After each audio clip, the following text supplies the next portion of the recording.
कि जो भक्त और भगवान दोनों को अधीन रखता है। प्रेम ईश्वर का भी ईश्वर है। थोड़ा सा प्रेम करो, इतना महान ईश्वर, देखो अर्जुन का रथ हाँक रहा है। इतना महान ईश्वर भक्तों की आज्ञा का पालन करने के लिए हाथ जोड़े खड़ा हुआ है। इतना महान ईश्वर देखो बालक बन करके नंद यशोदा के आंगन में खेल रहा है, दशरथ कौशल्या के आंगन में खेल रहा है। ये प्रेम विवशता ही तो है। एक बार देवर्षि नारद जी भगवान के दर्शन करने नंदालय में गए तो पहले मोटी मोटी डेहरी होती थी, घर की देहली होती थी, मोटी देहली होती थी। तो नंद बाबा की मोटी देहली, लाल जी घुटनों के बल चल के गए तो चढ़ने की कोशिश की तो हाथ और छाती ऊपर और चरण उठ गए। अब बीच में टंग गए तो रोने लगे।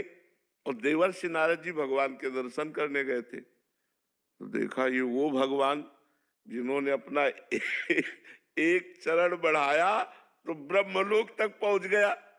वामन रूप में, वामन अवतार में एक चरण बढ़ाया तो ब्रह्मलोक, वो डेहरी नहीं नांग पा रहे तो उन्होंने कहा भगवान मैं उठा के आपको विराजमान कर दूं। तो बोले ये तुम्हारे लिए नहीं है, ये मैया के लिए है। और रोने लगे मैया मैया।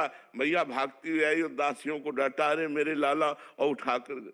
ये प्रेम विवश भगवान है, प्रेमाधीन भगवान है।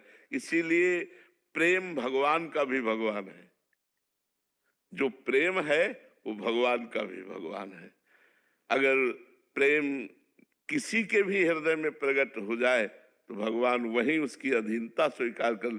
देखो 56 भोग में भगवान ने कभी सराहना नहीं की, लेकिन प्रेम से सबरी मैया के जूठे बेर पाए, सुदामा जी के चावल नहीं तंदुल पाए टूटे हुए।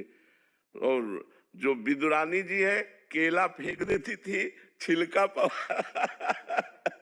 अगर भक्त बावरा है तो भगवान भी परम ज्ञानी होते हुए बावरे ही है।